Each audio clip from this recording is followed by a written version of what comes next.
Ahora sí. Hola, ¿cómo estás? Muy bien, ¿y usted, doctora? Bien, aquí me costó un poquito empezar, pero sí, empecé finalmente. No se preocupe, la tecnología de repente, pero bueno, Sí, es puntual, son las 8. El live está programado para las 8 y para todas las personas que se están conectando a hacer una breve introducción, estamos con la doctora Mónica Acevedo. Ella es cardióloga y miembro de la Sociedad Chilena de Cardiología. Esto es a través de la cuenta de Instagram de Merck Chile, porque vamos a hablar de un tema súper importante justo en el Día Mundial de la Hipertensión. ¿No es así, doctora? así es, agradecerle a Merck Chile que está apoyando a la Fundación Sochical, la Fundación de la Sociedad Chilena de Cardiología, que es nuestra rama educativa, la que llega a la población de la Sociedad Chilena de Cardiología. Así que muy Sí, feliz de estar acá. igualmente, y también a todas las personas que se están conectando, aprovechar de decirles que, bueno, hay que aprovechar a la doctora, a la experta, mándenos todas sus preguntas, vamos a estar varios minutos conversando sobre este tema y la idea también es despejar todas las interrogantes que tienen. Estaba leyendo, investigando algunas cifras en relación a la hipertensión, doctora. La prevalencia de la hipertensión arterial en Chile se encuentra alrededor de un 27.3%, una cifra que aumenta mucho, un 73% en mayores de 65 años. Es decir, es algo que afecta mucho a la población chilena. A ver, lo primero que tiene que saber toda la población es que la presión arterial va subiendo en la medida que uno va envejeciendo. Ese es el principal factor de riesgo para todo, para todas las Uh -huh. enfermedades. Y para la presión arterial, después de los 50 años, en la mujer se produce un ascenso importante, en los hombres también, pero en la mujer sobre todo después de la menopausia. De manera tal de que en general, a los 80 años va a haber un 75% de prevalencia de hipertensión. Prácticamente toda la población, lo Uh normal va a -huh. ser hipertenso en vez de normotenso. Y por eso que es tan importante como factor de riesgo. Es el factor de riesgo que más personas mata en el mundo. En el mundo y a En nivel de el mundo. nuestro país. Y a nivel de nuestro país, no es la primera causa de mortalidad si tú la ves como cuáles son las enfermedades. Lo que pasa es que en nuestro país la enfermedad coronaria es la primera causa de muerte en hombres, en mujeres, el accidente cerebrovascular y va muy pegado ahora el cáncer. Pero uno dice, ¿cuál es la principal causa cuál es el factor de riesgo más importante para la enfermedad cerebrovascular? La hipertensión. ¿Cuál es el factor más importante para la enfermedad coronaria? La hipertensión, la diabetes, de manera tal de que siempre está metida ahí. Por eso que cuando Es, uno los separa los factores de riesgo, hipertensión es lejos la primera.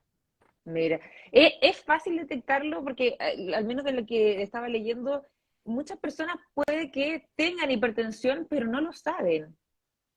Así es, el problema, mira, ahora justo estaba en la consulta y una chica que tiene 40 años me decía, doctora, no he venido en 2 años porque me siento súper bien. Entonces yo le decía, o lo que pasa es que no has escuchado entonces hoy día los mensajes, te puedes sentir súper bien y tu hipertensión estar en el fondo no controlada. ¿Por qué? Porque la hipertensión es un factor de riesgo que puede ser silencioso. Tú puedes no tener ningún síntoma y estar hipertenso. A Por eso le veces dicen hay la algunas, asesina silenciosa. el asesino silencioso, y por eso mismo que yo le decía hoy día a una colega, le decía, es un deber del médico tomar la presión. Si tú vas a tu ginecólogo, por ejemplo, y no te toma la presión, tú debes decirle, me va a tomar la presión. Lo mismo las mamás con los niños. Los niños, por lo menos una vez durante su infancia, tienen que tener la presión arterial controlada, porque en los niños también existe la hipertensión, es alrededor del 5%. Mira, Entonces tengo no muchas es banal. preguntas. Tengo muchas preguntas. Primero que todo, me quiero detener en el tema de los síntomas. Súper importante eso. Se le llama la asesina silenciosa, es decir, no necesariamente tengo que tener un síntoma para tener hipertensión. Pero ¿cuáles son los síntomas para las personas que Mira. sí tienen Uh-huh. quizás alguna sensación extraña y dicen, bueno, quizás esta es una alerta para ir al doctor? A ver, en general, el síntoma lejos más frecuente es la cefalea o dolor de cabeza. En general, el dolor de cabeza puede ser en toda la cabeza, puede ser también en la nuca, puede ser frontal. cualquier parte de la cabeza puede doler. Sin embargo, puede doler si la presión está alta o si la presión está baja, de manera tal de que no es un síntoma específico. Lo otro que suele suceder es que te pueden zumbar los oídos, que es lo que se llama tinnitus, ¿ya? O acúfenos, y te zumban los oídos. De repente, algunas personas mayores pueden ver como unas mosquitas que son como unas estrellitas de luz. También eso es hipertensión y puede ser un síntoma. Pero no hay que esperar síntomas para decirle al médico que te tome la presión o controlarte si eres hipertenso.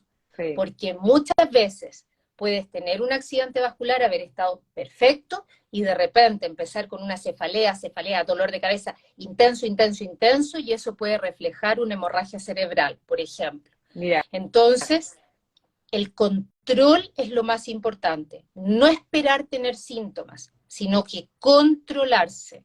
Hacer un ¿Cada cuánto chequeo preventivo. Hay que controlarse? Sí. Nosotros en general, los cardiólogos, decimos que tú te tienes que empezar a controlar a los 20 años. Y si todo te sale normal, está increíble de bueno, en 5 años más. Pero a partir de los 40 años, tanto hombres como mujeres debieran controlarse anualmente. Y esto es cubierto por el sistema público y por el sistema privado. Tomar la presión es lo más fácil del mundo. Incluso no tiene que ser un médico. Si hay un auxiliar o una enfermera que esté ahí disponible, tú puedes dejarle a ella que haga la toma de presión. Y de repente los pacientes se hipertensan menos con la enfermera o con la auxiliar que con el doctor. O sea, puede ser cualquier especialista, no es que yo tenga que tomar hora con un doctor en especial para ver mi presión y manejarlo y saber cómo está, ¿no? Puede ser cualquier médico el que te diagnostique hipertensión y te la trate. ¿Por qué? Porque hay tantos hipertensos que no alcanzarían los médicos que tenemos en el país como para tratar tantos hipertensos, si eres subespecialista. No, puede ser un médico general. El 10% de los hipertensos son hipertensos refractarios. ¿Qué quiere decir eso? Que van a requerir que el médico general lo derive o a un cardiólogo, o a un nefrólogo, o a otro especialista, pero generalmente es un cardiólogo, un nefrólogo, a veces un endocrinólogo. Pero el 10%, el 90% restante puede ser tratado por un médico general y después un médico internista, por ejemplo, o incluso puede ser tratado también por tu ginecólogo si es que se ha interesado en tratar la presión de sus pacientes. Qué importante eso, ¿ah? Estoy viendo también las preguntas que nos están mandando, aprovechen. Marce dice, tenía todos los síntomas, siempre pensé que era por pega, 180, quedé con aldodipino y losartán. Puedes volver atrás, odio tomar remedios, tengo 43, porque se hinchan los pies si bajé la sal. Gracias.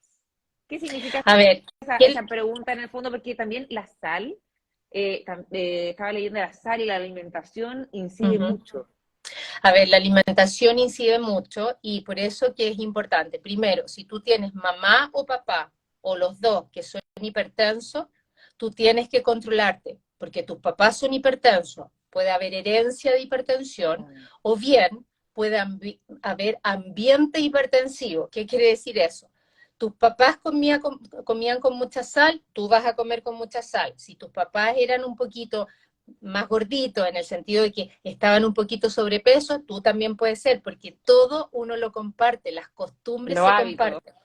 Exacto, de manera tal de que es muy importante eso con la sal. Ahora, la sal, en general, uno siempre la restringe. ¿Cuánto? 4 a 5 gramos de sal. Ahora, la sal, hay un 50% de los hipertensos que van a ser muy sensibles a la sal, de manera tal de que si tú realmente esos pacientes disminuyen la sal, pueden normalizarse la presión arterial. Sin embargo, hay hipertensos que tú les bajas la sal y no se les mueve la presión. ¿Por qué? Porque la hipertensión es una enfermedad que está multideterminada. Hay muchos factores que provocan hipertensión. La herencia, el ambiente, todo lo que es la alimentación. Después, obviamente, factores genéticos que pueden ser del riñón, pueden ser hormonas, etcétera. Pero son muchas las cosas que están, en el fondo, influyendo en la presión arterial. Doctora, como usted dice, ya hay muchas cosas, muchos como multifactoriales, Factorial. ¿cierto? Este tema de la hipertensión. ¿Cómo lo puedo evitar? Aparte de comer bien, ejercicios, por ejemplo, ¿qué significa llevar una vida saludable? A ver, ese término es como, así como todos esperaríamos Enorme. tener una vida saludable, y cada año se van agregando cosas a la medicina, a la vida saludable. Hoy día, tener una vida saludable significa, primero, comer sanamente. ¿Qué significa comer sanamente? Y aquí vamos. Comer con poca sal, tomar mucho líquido, Y los chilenos comer, somos buenos para la sal, ¿o no? exacto, comer por lo menos 3 porciones de pescado en la semana, no tomar bebidas azucaradas, comer idealmente 5, que pueden ser 2 frutas, 3 verduras, o al revés, 3 verduras, 2 frutas al día. Comer mucha fibra. Y fibra, decimos, por ejemplo, la avena, los cereales de fibra o pan con fibra. Y eso se tendría que cumplir. Y es difícil, no es fácil tener una dieta saludable. Después, hacer ejercicio físico. Y aquí está muy en boga en el país hacer yoga, hacer pilates, que son muy buenos. Sin embargo, para mejorar la hipertensión, para que los vasos sanguíneos se hagan más elásticos, hay que hacer ejercicio aeróbico. ¿Cuál es el aeróbico? El que me va a causar cansancio, sudo, me aumenta la frecuencia cardíaca, me aumenta la frecuencia respiratoria. Es Correr, decir, caminar. correr, bailar, nadar, saltar, etcétera. ¿Cuántas veces Pero tiene a que la ser algo semana? aeróbico. ¿Cuántas veces a la Idealmente semana? todos los días con un día de descanso. ¿Ya? Todos Idealmente, los días. pero mínimo 2 horas semanales, mínimo. Doctora, Después, continúe, por favor, que estamos tomando después nota. después, en el fondo, está tratar de tener tu peso normal. Y aquí va un mensaje súper importante. El sobrepeso y la obesidad van a ser enfermedades. Por lo tanto, tratar de tener un peso normal no es porque cómo te ves, no es si me puedo poner esta ropa o la otra ropa, es una enfermedad. ¿Por qué? Porque hoy día una de las principales causas de insuficiencia cardíaca en el mundo es por obesidad. Y la obesidad determina hipertensión. Si una persona con sobrepeso baja 10 kilos, va a bajar 10 puntos la presión arterial y puede normotensarse. Así de importante es. La obesidad, la grasa, es una grasa que produce mucha inflamación en la sangre y produce unas proteínas en el hígado que aumentan la presión arterial. De ahí que es importantísimo el peso normal. Y después, entre las cosas también de la vida saludable, hay una cosa que es nueva y que ha sido recientemente incorporada, y que es el sueño. ¿Cuánto dormir normalmente? 8 horas. 8 Oye, horas, es pero un montón. cuesta dormir Es un 8 horas. montón, sí, es un montón. Pero el sueño también es fundamental porque tú te relajas, tú tienes que descansar. O sea, todo el mundo necesita descanso y la mente también necesita descanso. Doctora, El a estrés medida, acá, en tu cabeza, desencadena hipertensión. a medida que uno va creciendo, ¿cambia la rutina del sueño o siempre hay que dormir al menos 8 horas independiente de la edad? A ver, la Sociedad de Cardiología a nivel americano y la europea pusieron el sueño en todas las personas 8 horas. Es indudable que uno va durmiendo menos, pero lo que pasa es que los adultos mayores de repente se duermen su siestecita. A mí, por Claro. ejemplo, me encanta A mí dormir la igual. siesta los fines de semana, me encanta. Pero duermes la siesta y después en la noche no te puedes quedar dormido. ¿Qué es lo aconsejable? Que si tú no duermes tanto en la noche, nunca duermas la siesta, de manera tal de que tú te acuestas en la noche y vas a dormir. Esa es la recomendación. Y finalmente, no fumar, que es también algo que los chilenos orgullosamente, con las medidas que han tomado cierto, los distintos gobiernos en el Ministerio de Salud, hoy día ha disminuido la prevalencia de tabaquismo en Chile. Sí, porque sobre todo los jóvenes, ¿no? Son los que más fuman. Así es, los jóvenes y las mujeres, las niñitas, mucho tabaquismo en las niñas, de manera tal de que una de las cosas buenas de la ley es que ha prohibido fumar, y eso ha disminuido. Estábamos cerca de un 48% de tabaquismo hace 10 años atrás, y hoy día realmente ha disminuido 35-37%.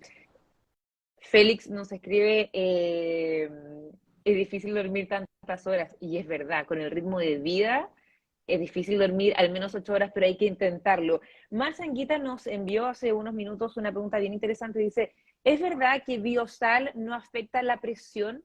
¿Uno debería cambiar la sal normal por esta otra, de otro tipo, o es lo mismo?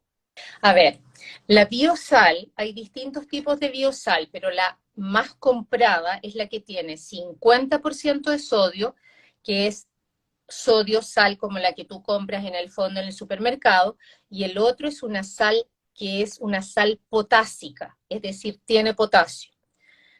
Cualquier persona sana, con riñón sano, puede usar la biosal, y tú vas a estar ingiriendo probablemente la mitad. Si antes usabas una cucharadita en todo el día y ahora usas una cucharadita de biosal, va a ser el 50%. Sin embargo, las personas que tienen insuficiencia renal o que están usando medicamentos que retienen potasio, como por ejemplo la espironolactona, esas personas no deben consumir biosal, que es en el fondo el nombre comercial, porque les puede subir demasiado el potasio. Y si sube demasiado el potasio, eso incluso te puede matar por una arritmia. De manera tal de que hay que preguntarle al doctor que te está viendo, o a la enfermera también, que en los programas de salud cardiovascular está la enfermera, preguntarle si puede o no consumir la biosal. Doctora Ariel Alejandro también dice, con mi bebé de 3 años que despierta a medianoche me es imposible dormir las 8 horas de corrido. Así es, hay que tratar Complicado. de buscar Una esos niña huequitos, parece. sí. Sí, o dormir la siesta o algo. Yo tampoco duermo 8 horas, pero claro, de repente trato de compensar en las tardes o Claro. por ahí. Quería preguntarle, doctora, ¿cómo incide la hipertensión en los grupos etarios y también entre hombres y mujeres? ¿A quién afecta más la hipertensión? La hipertensión, a ver, dale un guess, a ver, adivina, ¿en quién va a ser más frecuente? En nosotras. ¿No? ¿No? Es más prevalente en hombres. Mira. Y esto se mantiene siempre, pero la diferencia es mucho más marcada antes de los 50 años, cuando nosotros a los 50 años en general empieza la menopausia. Con la menopausia viene el repunte en que nos acercamos a los hombres, de manera tal de que siempre la prevalencia es mayor en hombres, pero después de los 50 años en la mujer se empieza a alcanzar, y la mujer después de la menopausia hace mucha más hipertensión, y va casi con la edad. Si tú tienes 70 años, a los 70 años el 70% de las mujeres son hipertensas. De manera tal de que la hipertensión aumenta con la edad. ¿Y por qué? Porque la edad, dímelo a mí, es el peor factor de riesgo. La edad empeora todo, y la edad pone los vasos sanguíneos sumamente rígidos, y al estar muy rígidos, entonces sube más la presión, y los pacientes más adultos mayores no regulan bien altas y bajas, porque al estar las arterias tan rígidas, sube mucho la presión o baja muy rápido la presión, porque sus arterias pierden elasticidad. Y por eso que es importante que la gente haga ejercicio, porque el ejercicio hace que la arteria conserve su elasticidad. Y Kevin Máximo nos dice, ¿la hipertensión es hereditaria? Tiene un componente hereditario, como dije anteriormente. Sin embargo, si tus dos papás son hipertensos, no es que 100% la probabilidad de que tú seas hipertensa, sobre todo si tú has tratado de prevenir la hipertensión. ¿Cómo se previene la hipertensión? Con estas cosas que hablamos de la vía saludable, comer poca sal, comer una dieta saludable, etcétera, etcétera. Exacto. de manera tal de que no es 100% heredable. Pero, sobre todo aquellos que tienen niños pequeños, si los dos padres son hipertensos, díganle a su pediatra o a su médico general que está viendo al niño que le tome la presión, al menos una vez, pero que se la tome. O sea, si yo tengo mis dos papás con hipertensión, tengo que comenzar a chequearme antes de los 20 años. En general, con el pediatra que te tiene que tomar la presión, si te la Perfecto. encuentras bien, no te encontró nada, estás en tu peso, etcétera, después puedes pasar a tu adolescencia ya como adulta, ¿cierto? Ya después de los 17 años y controlarte, y si sigues normotensa, cada 5 años. Después de los 40, siempre, siempre, siempre, siempre. Y la mujer, en ese sentido, somos un poco privilegiadas porque generalmente la maternidad se da entre los 25 y los 35 años, de manera tal de que tú vas a acudir al ginecólogo y el ginecólogo te debe tomar la presión si tú estás en busca de embarazo, sobre todo. Entonces, vas a poder saber si eres hipertensa antes o saber si durante el embarazo haces hipertensión, después tienes 2 a 4 veces más riesgo de a 10 años más ser hipertensa. O sea, ojo con Sí, eso. De manera ojo tal de con que las etapas de la vida. exacto, o sea, la mujer en la etapa del embarazo, si hace hipertensión del embarazo, está predispuesta a futuro a ser hipertensa o incluso tener enfermedad coronaria, tener un infarto o tener falla cardíaca. Entonces Doctora, hay ¿la uh-huh. hipertensión se cura? Muy buena pregunta. El 95% de los hipertensos es hipertenso esencial, o sea, múltiples factores determinan su hipertensión. Sin embargo, el 5% de los hipertensos tienen causas curables de hipertensión. ¿Cuáles son esas causas? Que puedan tener una arteria del riñón que esté más estrecha, que puedan tener un tumor en las suprarrenales, productor de una hormona que sube la presión.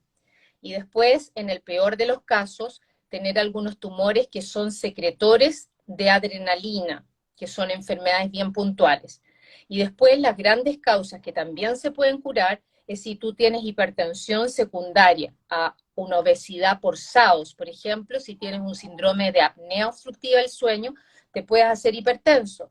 Y si tú bajas de peso o te ponen un CPAP para respirar mejor, esa hipertensión se puede ir. De ¿Qué es manera tal de hipertensión que secundaria? eso es la hipertensión secundaria a otra causa. Y la Ok. esencial es la primaria, porque no tiene una causa, tiene múltiples causas. El tratamiento de una persona hipertensa, ¿cómo es? ¿Qué tengo que hacer yo si soy hipertensa? Primero, uno le insiste en el estilo de vida saludable. ¿Por Sí, qué? Porque si tú lo tomas en serio y es una hipertensión leve, si tú bajas de peso, comes con menos sal, comes más frutas y verduras, comes más potasio, puede revertir la hipertensión y a lo mejor no necesitar medicación. Sin embargo, si tu riesgo cardiovascular es un poco más alto o si con la bajada de peso y todo eso no lograste presiones normales, tienes que empezar con un tratamiento. Y hoy día el tratamiento generalmente es con 2 medicamentos. Se empieza con 2 medicamentos a la mitad de la dosis. ¿Por qué a la mitad de la dosis? Porque así yo estoy usando 2 medicamentos que tienen mecanismos de acción distintas, de manera tal de que estoy dándole a 2 mecanismos de inmediato en vez de a uno solo. Y eso en el 80% de las veces logra controlar la hipertensión al objetivo. Y esa es la indicación hoy día. Antes usábamos solamente una droga, pero ahora esa es la recomendación de las guías internacionales. ¿Son caros esos medicamentos, doctora? Hay de todo. Y Ya. aquí es una Le gran pregunto por la pelea que, situación económica, sí, porque sabemos que está cada vez más caro todo mira, el costo de la vida, es ¿no? una pelea grande, pero en general, con los medicamentos que están en el fondo en las canastas del GES, de salud pública o de las instituciones privadas, uno puede tratar al 80 a 90% de los hipertensos y ser exitosos. Lo Súper. importante es que la persona sepa tratar la presión arterial. Y para eso, por eso que ahora nos está ayudando Merck en este Día de la Hipertensión, nosotros damos muchos cursos para enseñarle a los médicos generales cómo tratarla. Solamente, como te dije, el 10 al 20% de los hipertensos van a necesitar combinaciones que son mucho más caras. Lo que sí hoy día es cierto es que si tú tomas una sola píldora que tiene 3 componentes, es mucho más fácil ser adherente a esa píldora, porque es una, no Claro. son 3. Y el hacer una píldora cuesta mucho más caro, de manera tal de que ese es el problema que enfrentamos hoy día. Probablemente a futuro, en 10 años más, nos vamos a estar dando una polipíldora, pero que va a tener muchos medicamentos, y eso obviamente que va a ser más caro, pero vamos a lograr aún mejor adherencia y mejor control de la hipertensión. Claro. Para solamente recordar, hoy día es el Día Mundial de la Hipertensión, estamos hablando sobre eso en este live. Invito a todas las personas que se estaban conectando de mandarle las preguntas a la doctora sobre este tema. Estamos con la doctora Mónica Acevedo, cardióloga y miembro de la Sociedad Chilena de Cardiología. También estamos a través de la cuenta de Merck Chile, así que aprovechen de mandarnos todas sus interrogantes. Hay una duda que nos mandaron hace un ratito, decía Félix Pascual, ¿el beber agua potable hervida ayuda a mejorar la presión y cuántas tazas son recomendables? Mira, el beber agua en general, nosotros vivimos en un país que gracias a Dios podemos tomar agua de la llave, así que eso hay que agradecerlo y mucho. Sí, porque hay países que cero opción. Exacto. ¿Por qué el agua es importante? Porque una persona hipertensa generalmente va a estar con un medicamento vasodilatador y puede estar también con un diurético, de manera tal de que si tú vas a bajarle la presión, esa persona tiene que tomar harta agua para tener todo su sistema vascular con la cantidad adecuada de sangre. Y recuerden que la sangre es agua. Por lo tanto, si por ejemplo tú estás tomando 2 medicamentos, te viene una diarrea, no tomaste agua y te tomaste los remedios, te vas a hipotensar, te va a bajar mucho la presión. Entonces yo siempre le digo a los pacientes, si usted toma harto líquido, sus fluctuaciones de presión van a ser menores y te van a proteger de los efectos colaterales de los medicamentos.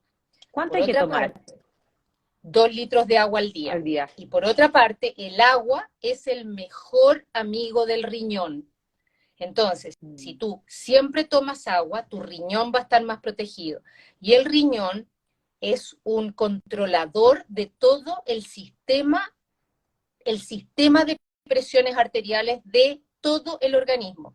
Fundamental para el corazón, el riñón, fundamental también para eliminar todos los productos tóxicos del organismo, y también muchas drogas se eliminan por el riñón, de manera tal de que es fundamental tomar agua.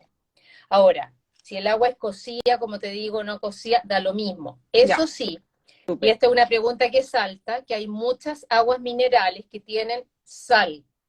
Hay algunas que tienen menos sal que otras, hay que preferir las que tienen menos sal, preferirlas, pero todas en general tienen un poquito y obviamente las que tienen menos sal son más caras. O sea, leer los ingredientes.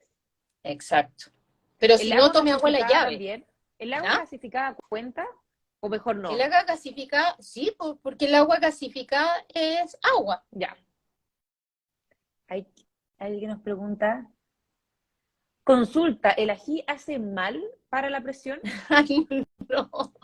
No que yo sepa, voy a decir, no que yo sepa.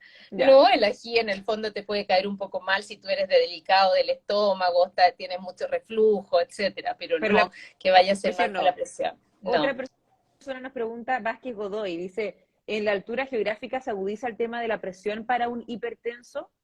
Sí, absolutamente sí, y por eso que es muy importante que la persona hipertensa que va a subir a más de 3.000 metros de altura esté muy bien controlada de la hipertensión, porque si no, en altura, generalmente después de los 3.000 metros se puede dar lo que se llama mal de alturas, e incluso la persona puede tener una crisis muy grave ya de hipertensión, en que se pueda necesitar hasta ventilar mecánicamente a ese paciente, de manera tal de que tiene que decirle a su doctor si va a subir a más de 3.000 metros de altura. Hablando en relación al ají, ¿hay algún otro alimento que quizás afecte la presión? Sí. Y Sí. aquí están muchas cosas que son como mitos urbanos, pero que tienen cierta realidad. Por ejemplo, el tomar ese vasito de jugo de limón. Los pacientes dicen, me subió la presión, doctora, tomé un vasito con limón y se me pasó. No. A ver, si tú tomas por 3 meses, todos los días, 200 cc de jugo de naranja o de limón, no de jugo de caja así exprimido sobre, sino que exprimido de limón, de pomelo o de naranja, puede bajar la presión arterial a largo plazo. ¿Por qué? Porque estás ingiriendo mucho potasio y por lo tanto, crónicamente baja la presión. Pero si yo digo, ahora me subió, me tomo ahora, no, eso no va a resultar, es a largo plazo. Lo otro que es importante es que el té verde es un vasodilatador a nivel arterial y los chinos, por ejemplo, toman mucho té verde. Sí. No así el mate. El mate puede aumentar un poco la presión arterial. Y aquí va la pregunta del $1.000.000. El café.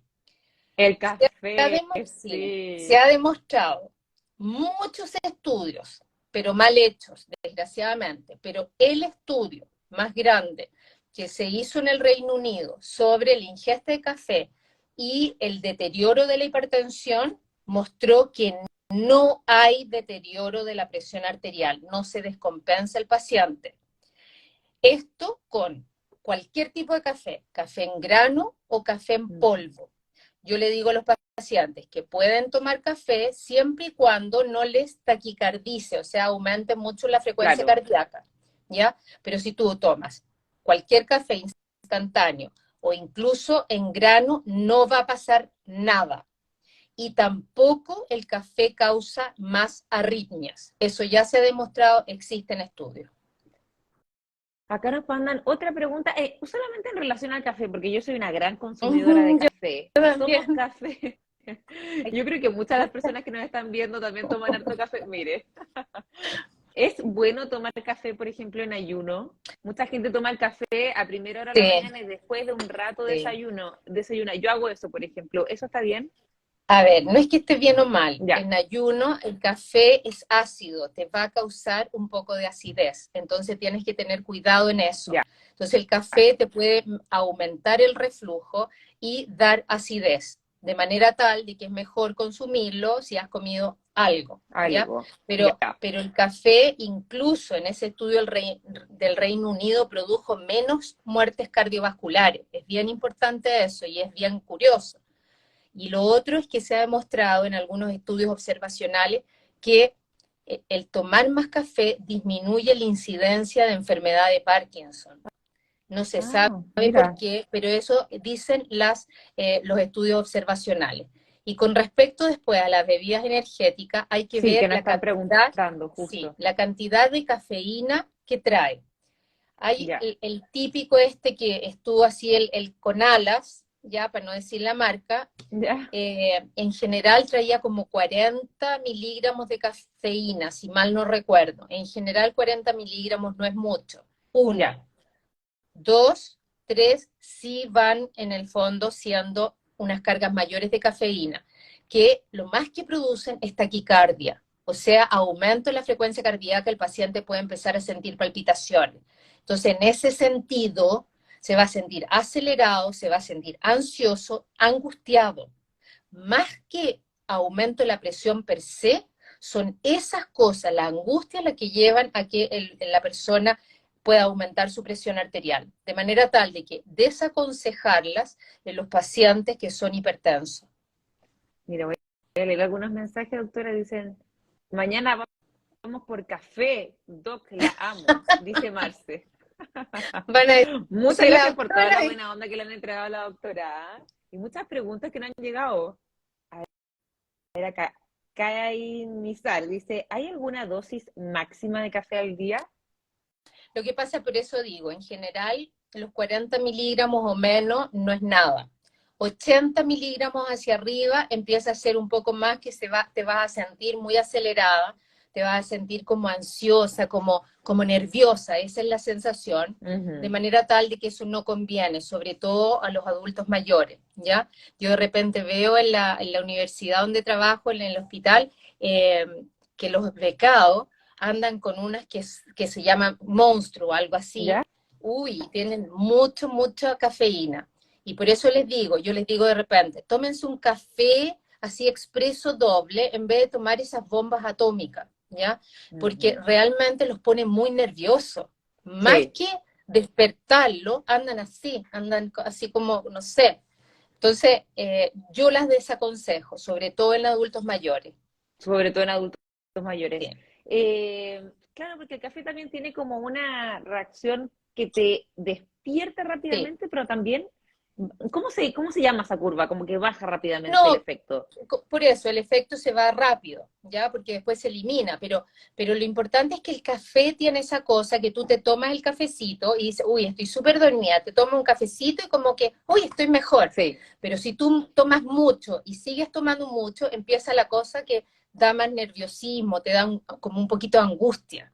Entonces, por eso no confundir. Una cosa es la elevación de la presión arterial. Otra cosa es la taquicardia, la angustia, la ansiedad que le eleva. ¿Por qué? Ujú. Porque son distintas cosas. Una cosa es la regulación de la presión arterial que yo dije, no produce una disregulación tan importante, pero te va a poner así como un poquito más nervioso. Por eso Y justo eso nos a lo preguntaban, largo te va a elevar la presión. Las justo nos personas preguntaban estresadas, recién, claro, claro, la diferencia de la frecuencia cardíaca con la hipertensión. claro. La frecuencia cardíaca son las pulsaciones, ¿te fijas? Y tú puedes estar hipertenso teniendo 60 latidos por minuto. ¿Por qué? Porque aquí va lo que yo dije, que los mecanismos de hipertensión son distintos. Hay algunas personas en que predomina la taquicardia, el estar acelerado, el estar un poquito sudoroso, así como que uno dice, oye, este se drogó, este tomó algo. Hay otras personas en las que predomina la retención de sal y agua. Son las personas que andan gorditas, con los párpados hinchados y se le hinchan las piernas. Y hay otras personas en que predomina otros sistemas, que son sistemas renales, ¿ya? En que retienen más sodio, pero también aumentan unas proteínas que son hipertensógenas, que elevan la presión. Entonces, si usted tiene esa hipertensión que es muy dependiente de la adrenalina, en esas personas nosotros como tratantes les damos algo para bajar un poquito la Ujú. parte de adrenalina. ¿Por qué? Porque andan muy acelerados, muy rápido. Entonces uno se va dando cuenta en la medida también que trata al paciente. Cuando usted trata bueno, me imagino que ha visto millones de personas que tienen quizás hipertensión, quizás no, pero en el momento de decir, bueno, este es el tratamiento, quizás hay que cambiar algunos hábitos, ¿cuáles son los hábitos que usted ha notado que más, los que son los más difíciles de cambiar? Porque los chilenos de repente no somos tan buenos para tomar agua, Uh -huh. buenos para fumar también, sobre todo los más jóvenes. ¿Eso ha cambiado con el paso de los años? ¿Ha mejorado o no? Yo creo que el peor hábito que tenemos hoy día es la comida, La ¿ya? Y el comida. ejercicio, sí. El ejercicio ha ido cambiando y en esto bien por toda la gente que ha hecho todas estas plazas que son saludables, que tienen en el fondo distintos aparatos, de repente las alcaldías ponen gente Sí. haciendo ejercicio a las 7 de la tarde, y yo pasé ahora y justo en la plaza estaban haciendo ejercicio de manera tal de que todo eso ha disminuido un poquito el sedentarismo, esto de las bicicletas, de irse y venirse en bicicleta, ha sido formidable. Sin embargo, siento que no hemos podido penetrar en el sobrepeso y la obesidad. Y aquí hay una parte en que les compete mucho a ustedes que son comunicadores, porque, ¿por qué? Porque tú dices, no podemos discriminar, y yo siempre en mis conferencias digo, no podemos discriminar, pero no podemos normalizar una enfermedad tampoco. ¿Por qué digo esto? Porque hoy día nosotros a nivel de primero básico tenemos los top 1 y 2 de obesidad infantil.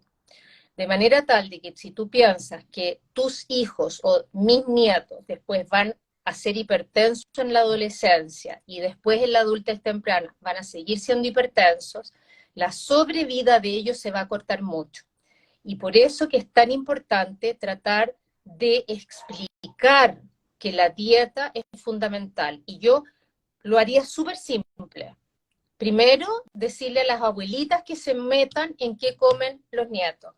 Porque yo jamás en mi casa comí papas fritas, Han nunca. cambiado los hábitos, sí. Claro, o sea, pero comía charquicán, comía zapallo italiano, esas cosas. Entonces, que las abuelas se metan más. Lo segundo es que es importante, es la cosa de las colaciones. En mi tiempo, mi mamá, yo digo, nunca me mandaba colación. Y a veces algunas mamás les mandaban, pero las colaciones ahora son unas cosas que son papas Exacto, fritas, esto ha ido sí. cambiando, pero en general, o sea, si tú tomas un buen desayuno, no necesitas una super colación a las 11 de la mañana, ¿ya? Entonces, eso hay que cortarlo. Y lo último es que, con respecto a la comida, es que en los colegios no hay nutricionista. Y yo, como así, si fuera la ministra de Salud o la ministra de Educación, pondría una nutricionista en todas las escuelas primarias, en todas las escuelas. Y esto es fundamental en los niños menores de 12 años. ¿Por qué? Porque si tú tienes una nutricionista, la nutricionista puede influir en los niños más chicos. ¿Ya ha aumentado las tasas de hipertensión en los niños? No sé si han aumentado tanto, pero el 5% es mucho, pero sí ha aumentado el, en la prevalencia de los niños con síndrome metabólico, que es como un conjunto de sobrepeso en los niños chicos y después elevación del azúcar y de los triglicéridos, de las grasas, de manera tal de que, por eso que es importante. Y lo otro importante es que la pesquisa es pobre. Cuando tú preguntas si en el control de niños sanos le tomaron la presión, en la mayor parte de los niños la respuesta va a ser no. Y por eso que es tan importante que uno les diga a quien te está controlando, a tu hijo, a tu nieto, que por favor le tome la presión.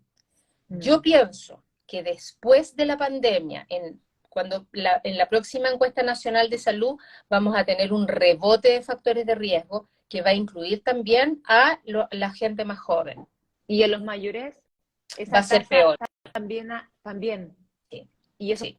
me imagino por Porque, la pandemia, por el encierro, porque también con la emergencia sanitaria hubo un cambio de estilo de vida en 180 grados y muchas personas no lo exacto. han logrado recuperar. Ahora mira, el ministerio está muy preocupado, la doctora Baraque, que es la directora que está a cargo de los crónicos en el ministerio, nos mostraba que, por ejemplo, durante la pandemia, los hipertensos, el 30%, dejó de ir a buscar sus remedios, de manera tal de que, obviamente, que esos pacientes ya no estuvieron en control de hipertensión. Asimismo pasó con la diabetes, pasó con los colesteroles, de manera tal de que en la pandemia se desordenó todo el sistema. ¿Y qué pasa? Mucha gente joven aumentó de peso por el Sí. trabajo en el computador y aumentó tanto de peso que empezaron a hacerse diabéticos, pacientes menores de 40 años. Y esa diabetes es muy agresiva, de manera tal de que en eso tenemos que nosotros ahora hincar el diente. Estamos finalizando en los próximos minutos este live desde la cuenta de Med Chile. Estamos con la doctora Mónica Acevedo hablando precisamente de la hipertensión en el Día Mundial de la Hipertensión. Así que manden sus preguntas antes de que termine el live, porque es súper importante. Creo que una de las grandes conclusiones que puedo obtener de esta conversación con usted, doctora, es que falta mucha información en relación a esto. E independiente de que es una prueba tan fácil como tomarse la presión, no lo hacemos. Y de repente también tengo que confesar que cuando yo voy al doctor tampoco me tomo la presión. Ahora lo voy a empezar a pedir porque ahora lo sé, pero creo que tampoco es algo que se suele hacer generalmente en las consultas, ¿no? Se debe hacer, eso es una Lo digo cosa de mi importante. experiencia personal, al Claro, menos. y por eso que, mira, hoy día el mundo ha cambiado y tú también puedes exigir. La gente hoy día exige mucho. ¿Y qué pasa? Que de repente exigen cosas que no se debe exigir, pero hay cosas que sí hay que exigir. Si tú vas al médico, Sí. te deben tomar la presión, te deben pesar. Y de los exámenes de laboratorio, vienen en el preventivo de salud la glicemia y el colesterol, de manera tal de que tú puedes saber, y también puedes saber cuál es tu función renal, que también va a ser importante después en tu adultez más tardía, de manera tal de que uno puede pedir y el colega que te vea se va a sentir mal, se va a sentir mal. Claro. Si no te toma la presión y tú le dices, doctor, me va a tomar la presión, pero háganlo. Y lo otro que ustedes, como te digo, como comunicadores, son fundamentales. ¿Por qué te digo esto? Porque mis pacientes yo les digo, a ver, usted es hipertenso, es diabético, tiene colesterol alto, fuma. ¿Cuál cree usted que es la primera causa de muerte en Chile?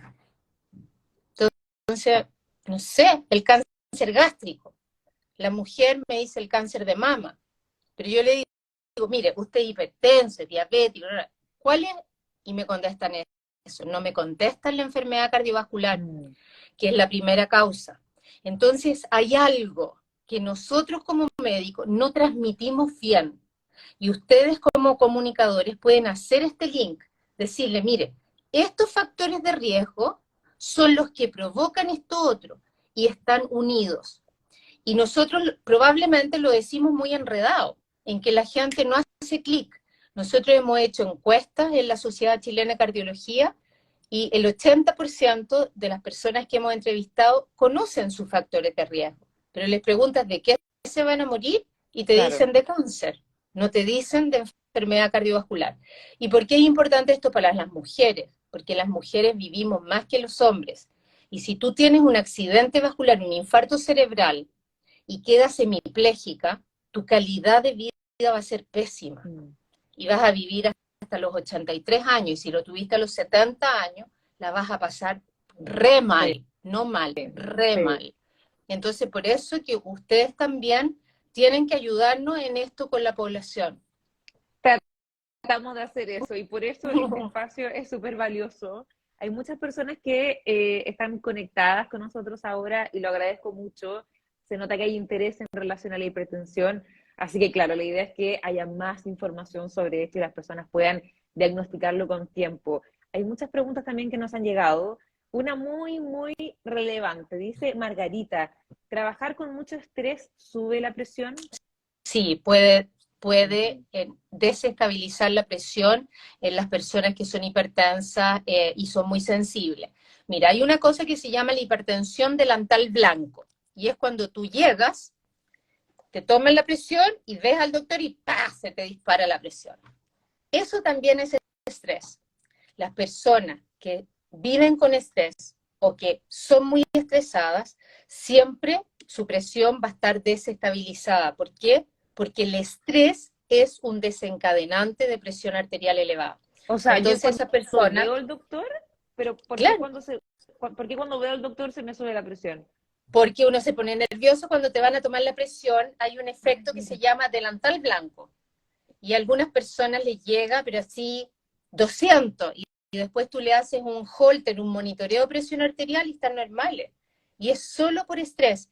Yo les digo siempre, a mí cuando, por ejemplo, voy y me para un carabinero y digo, uy, Claro, quise mal, y me pide, ay, me pongo terrible nerviosa, me van a sacar un parte. Sube la presión. claro. La presión en el fondo es una respuesta de tu organismo. Entonces, si tú te pones nerviosa, te sube. Entonces, por eso que hay que tratar de manejar el estrés. Y yo a esas personas les digo, trate de hacer más ejercicio, trate de repente hacer boxe, de estas cuestiones en que pegan combo y todo, como para que liberen. Descargar. Claro, Yo creo que con el paso del tiempo también se ha hecho necesario como parar la rutina un poco, tomarse un momento para uno, leer, salir a caminar, escuchar música, pero tratar de desconectarse, ¿cierto?, de la intensidad diaria.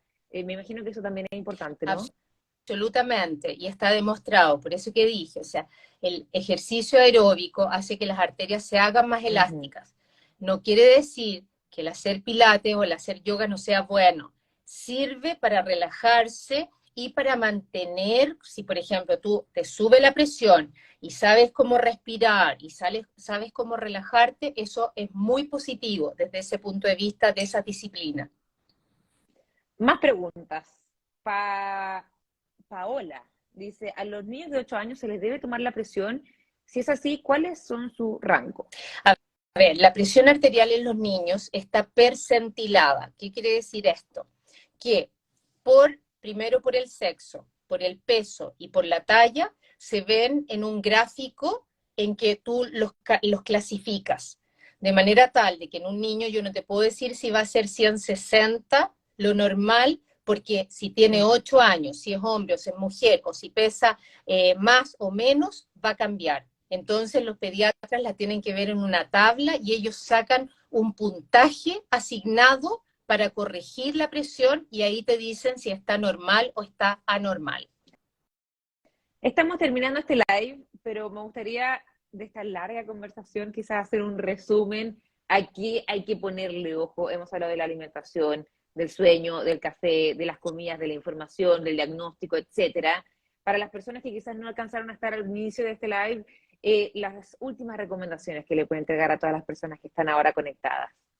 Primero, tomarse la presión. Cuando usted se haga su chequeo anual, tome la presión. Si lleva a su hijo, tómese la presión. Si usted está embarazada, que le tomen la presión. Segundo, comer con poca sal.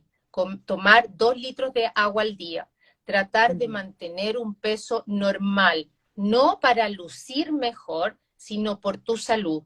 Y comer muchas frutas, muchas verduras, porque eso aumenta el potasio y va a bajar la presión. Y haga ejercicio porque le va a hacer que para sentirse mejor, estar menos estresada y tener una mejor calidad de vida. Perfecto. Doctora Mónica Acevedo, cardióloga entonces y miembro de la Sociedad Chilena de Cardiología, muchísimas gracias por su tiempo, por aclararnos tantas dudas en este Día Mundial de la Hipertensión. También agradecer a Merck Chile. Este live va a quedar colgado precisamente en la cuenta de Instagram de Merck Chile, así que ahí lo pueden revisar para todos quienes se sumaron quizás al final. Ahí va a estar y muchísimas gracias, doctora, por su tiempo. Se lo agradezco mucho. Oye, encantada, eres muy clara para hacer tus preguntas. Muchas Usted gracias, igual, Amer. clarísima. Y si quieren, se pueden conectar a la Sociedad Chilena de Cardiología también, www.sochicar, Sociedad Chilena de Cardiología, sochicar.cl o Fundación Sochicar.cl, que es donde yo soy vicepresidenta y la presidenta, la doctora Paola Barleta. Los invitamos también a unirse ahí. Súper, doctora. Muchísimas gracias y muchas gracias a las personas que se conectaron. Les mando un gran abrazo. Chao, un gusto. Chao, chao.